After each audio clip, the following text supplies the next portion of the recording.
I'm glad you said that. Old Mookster got benched, didn't he? Yeah, he did. Oh, it sucks when you get They benched. can call it a day off. They can call it whatever you want. He They got didn't want sat. you to play. You come sit with me. Yeah. Yeah, it sucks. Figure it out. I'm mad at you, whatever. I mean, benchings could be good. Benchings could be a sign of things to come.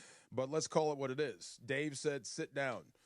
Or at least somebody told Dave to tell him to sit down. I'm assuming Dave told him to sit down. I think it was probably a collaborative effort, but yeah. I mean, I'm sure he's the one that told him that's what was happening. Yes, it is what it is. Now let's see how you respond to said benching.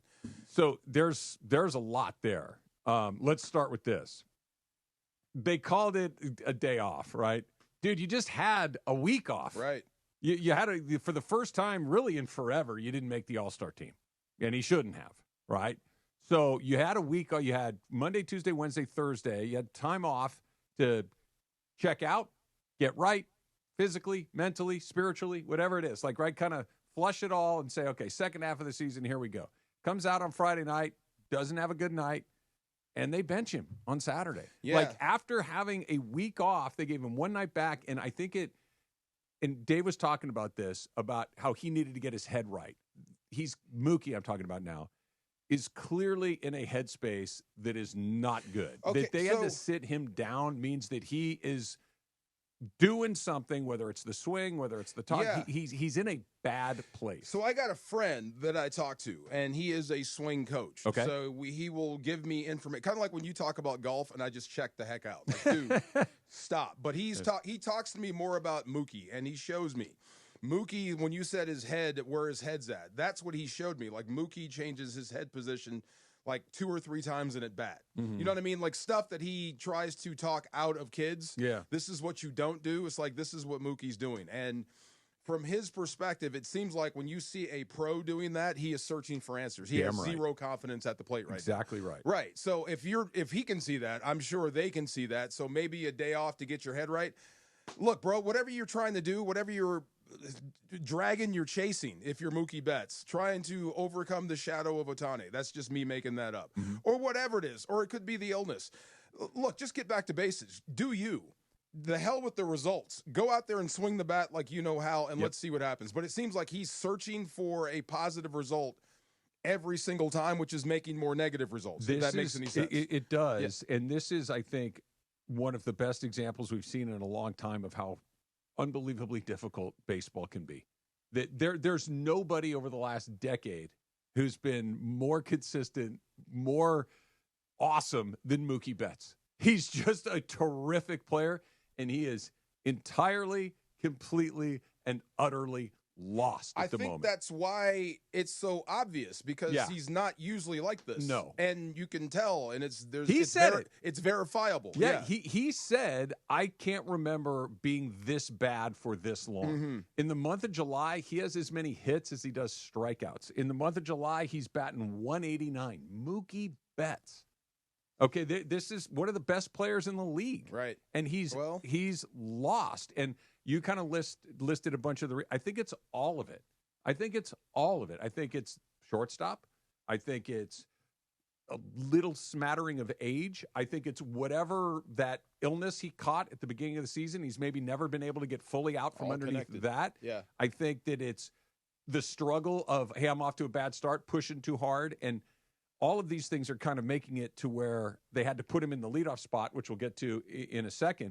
But the good news, I guess, is he's such a talented guy. He's so remarkably skilled at what he does that if he went out there tonight and had a couple of hits, I think he's back. I think when he gets back, he'll be back. I think it's going to happen like that. You think so? I do. Okay. We saw it in the playoffs last year, the postseason. He was on a skid, and then he hit that home run in, I believe it was the DS, and then was lights out. Remember, they robbed him, right? So they robbed him. You're like, you got to be kidding me. Like, even when I do hit the ball, I get robbed. And then he hit one the next night, and that kind of unlocked him.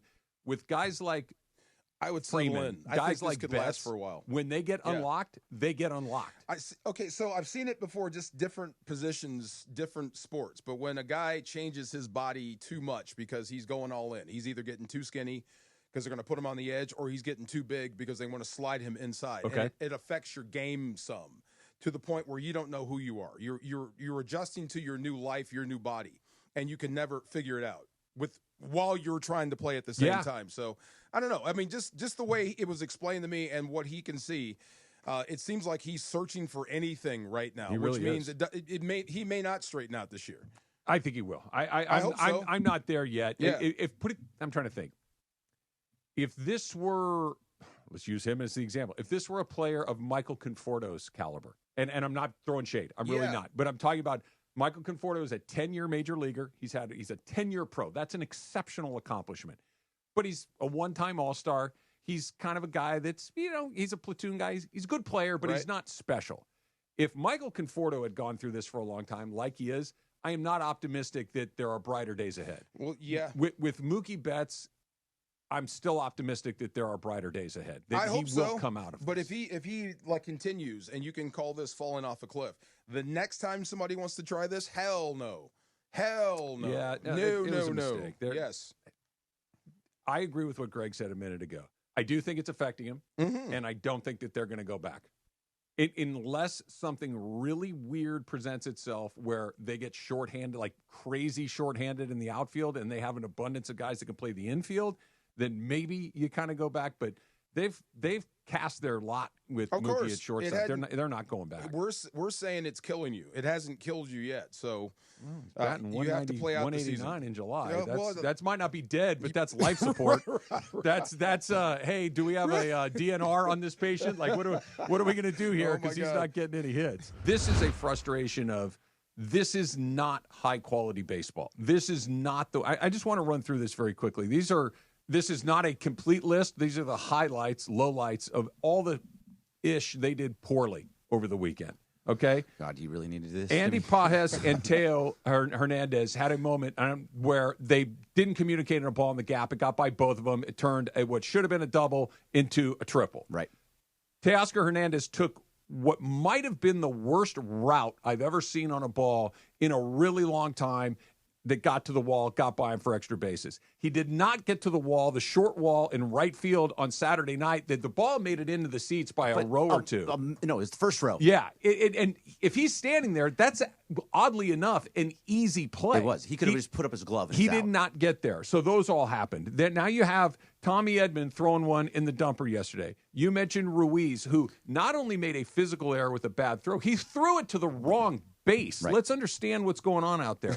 On Saturday night, there was a play, and the Brewers were running them ragged, and all of a sudden, here goes another runner, first to second, trying to steal second base. Kim and who was playing short, and Rojas, neither one of them covered the bag. They're just standing there looking at each other like, I thought you had. Nobody covers the bag. Then you have, they're throwing to the wrong base, which I mentioned. They're not running hard on the bases. I thought Andy Pages had a base running error yesterday where it's just not hustle. And then rounding third. He stopped at third instead of going home, and he would have scored. Exactly right. Yeah. And then I thought a big one, too, was on Saturday night, Dodgers fall behind 4-0. They tie it up 4-4 in the bottom half of the inning. Shohei hits that home run, and it's like, okay, they're back in this. They've got a runner at third base and nobody out.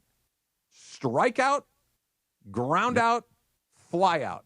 That run has to be in. Has to get home. It has to be in. You've got 3 shots to do it. The first 2 guys don't even need to get a hit. You just need to make a productive out, and they can't do it. It's bad at-bats. It's bad execution. It's sloppy baseball, and it's not the end of the world, but it's at the point now where enough is enough. 2-10 for this group is not acceptable under any circumstances, and that's what Kershaw was so upset about.